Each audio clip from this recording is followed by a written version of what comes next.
You know, it's been a long road. It's had its ups and downs.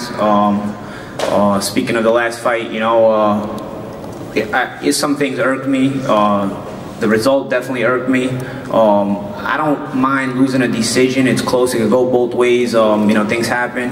I was a little bit irritated with the media putting the decision in the context of some ridiculous decisions. You know, there has not been a day since June 22nd that I don't get at least one or two people come up to me, no matter what city I'm in the country or the world, no matter where I am, that don't come up to me and say, "Paulie, you got screwed in that Broner fight." And I'm not saying everybody has to agree with it, but it's the kind of fight that could have went both ways.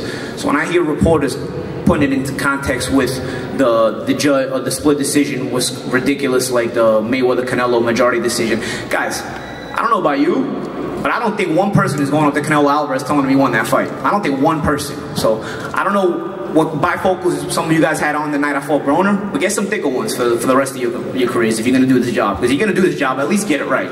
You know, we do the fight. We do the hard part. You know what I'm saying? You guys at least put the correct bifocals on and score the fight right and do the thing you're supposed to do. You know what I mean? Because if you can at least do that, it's the least you owe us fighters, you know?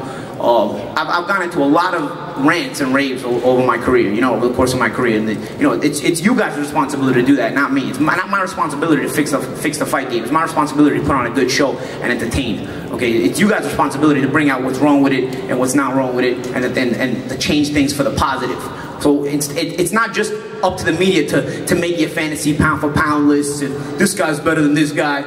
Yeah, that's cool, but it's nerd stuff at the end of the day. You know, go forward and try to make the sport a better place for the athletes and for the fans and everything, because we can't do it on our own. You know what I'm saying? Like, you know, I remember years ago I was talking about PEDs in boxing, and I'm not saying anything has to do with this fight. I was talking about PEDs in boxing, and people look at me and I'm laughing at me and talking about how ridiculous I am. And now everybody's on this whole PED tip. If you guys would have listened to me 5 years ago, instead of calling me ridiculous, maybe things would have changed for the better. So there's other things that need to change in the sport, man. You know what I'm saying? We need to make things better for us fighters too. So it's up to you guys. When you guys criticize a fighter for, hey man, you know, he was way ahead and he just played it safe the rest of the fight because, you know, he just wanted to play it safe and he owes the fans entertainment. Well, you guys owe it more than us, okay? You guys want us to put our necks on the line in a fight. We're ahead in the fight, and want us to risk getting knocked out.